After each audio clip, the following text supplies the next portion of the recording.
Hey guys, welcome back with me again in the channel. On today's tutorial, I'm going to show you how you can create highlighted effect animation for your editing in the CapCut Mobile. So here, you just need to add the photo or videos that you want to edit.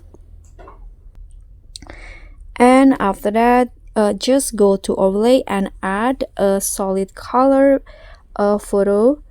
I'm using one from CapCut. Here you can use any color that you want, but I'm going to use this yellow color.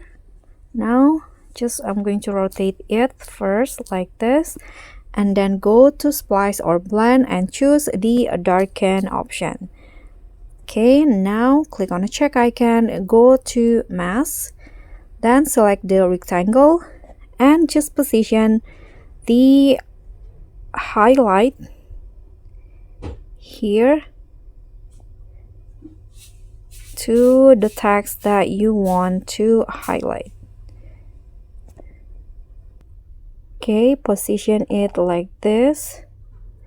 I'm going to put it on the first word.